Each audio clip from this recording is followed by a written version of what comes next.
welcome to Classical DIY, where you'll be learning how to make different styles of autogele. Thank you for subscribing, and if you're just subscribing to my channel, thank you. I welcome you all. Feel free to like, share, and comment. Let me know what you want me to add or subtract to it. Okay, so now in my previous video, I showed you how to cut and sew autogele. So now we'll be moving to how to cut the steps of a normal round pleat autogele. Okay, so after you might have cut your base, the handle, you sew everything together. So from your leftover fabric or ashoke, be it you're using 4 pieces, 5 or 6, regardless of the number of ashoke you are using. So the next thing you cut is the first step of your pleat. So I'm taking the measurements for you also, you can see what I have here. All right, so I have this, can you see, starting from the beginning to this. Okay, so I have 22 inches being the first steps of my ashoke, of my pleat rather, 22 inches. So the next one, I added 2 inches to it, making 24 inches. You see this one, I'm going to remove this third one. I will explain it to you later.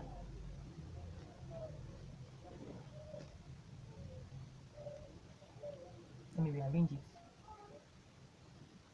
Okay, so I have 24 inches. So the next one now, the next one should be plus 2 inches, it should be 26, but because this is the last part of that particular piece, so I don't want to waste it. I have to leave it at 27.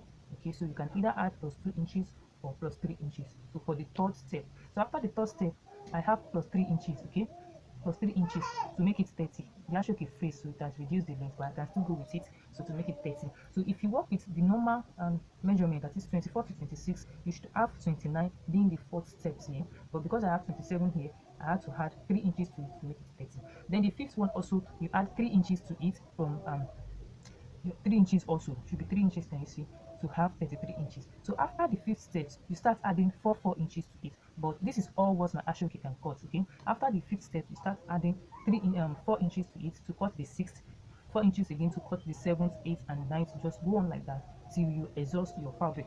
But this is all what I have left from my ashoke, so I will just place it on top of the first one like this, from the beginning like this. Okay, so after placing it, this is the first step, this is the second step here, this is what I mean, this is the first step, second step. So I noticed that this my the remaining fabric here, the remaining ashoke fits in to the third. Yes, I will just place it because I don't want this remaining one to waste, so I'll just fix it underneath like that, and we are good to go.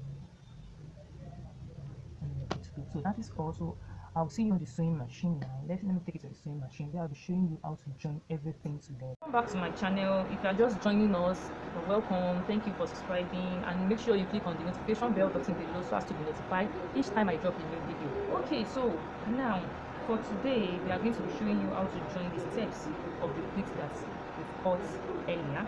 Okay, so now I'll just take this is the first one, starting with the smallest one. The first one, you fold it into two like this, and you take the second one too, you fold it into two. So I'm going to set this fold aside. So this is the first one, while this is the second one. I fold it into two just to locate the middle. You can as well use your chalk to mark the middle. So this is what I do, the first and the second one like this. So I'll now place it, making sure that the two middle meet, and I'll separate it like this.